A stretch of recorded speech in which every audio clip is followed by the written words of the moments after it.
પ્રિયંકા ચોપડાના દયાળુ સ્વભાવે બધાના દિલ જીતી લીધા છે। હાલ સોશિયલ મીડિયામાં એક વિડીયો વાયરલ થયો છે, જેમાં પ્રિયંકા ચોપડા જરૂરિયાતમંદ વ્યક્તિને પૈસા આપતી જોવા મળે છે। મળતી માહિતી મુજબ પ્રિયંકા ચોપડા મુંબઈ પાછી આવી ગઈ છે અને દેશી ગર્લ તાજેતરમાં કાલીના એરપોર્ટ પર જોવા મળી હતી। આ દરમિયાન પ્રિયંકા ચોપડા હંમેશની જેમ કેઝ્યુઅલ લુકમાં સુંદર લાગી રહી હતી। હાલ પ્રિયંકા ચોપડાનો વધુ એક વિડીયો હેડલાઇન્સમાં છે।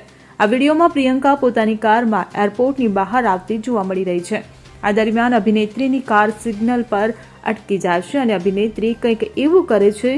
અભિનેત્રીની કાર સિગ્નલ પર ઊભી રહે છે। સિગ્નલ પર ઊભેલી એક જરૂરિયાતમંદ વ્યક્તિ પ્રિયંકાની કાર તરફ આશાભરી નજરે જુએ છે, જે બાદ પ્રિયંકા ચોપડા કારની અંદરથી જરૂરિયાતમંદોને થોડા પૈસા આપે છે। આ કરતી વખતે અભિનેત્રીએ પોતાનો ચહેરો બતાવ્યો નહીં।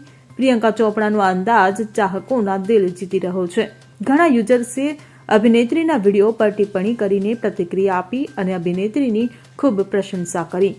પ્રિયંકાના દયાળુ સ્વભાવને જોઈને સોશિયલ મીડિયા યુઝર્સ પ્રિયંકા ચોપડાની પ્રશંસા કરવાથી પોતાને રોકી શક્યા નહીં અને ઘણા લોકોએ લાલ હૃદયના ઇમોજી મૂકીને અભિનેત્રી પ્રત્યે પોતાનો પ્રેમ વ્યક્ત કર્યો। Bureau report CN24 news. હવે જુઓ દેશ દુનિયાની તમામ ખબરો તમારી આંગળીના ટેરવે। ઉઠાવો મોબાઈલ અને Google Play Store પરથી ડાઉનલોડ કરો અમારી CN24 ન્યૂઝ મોબાઈલ એપ।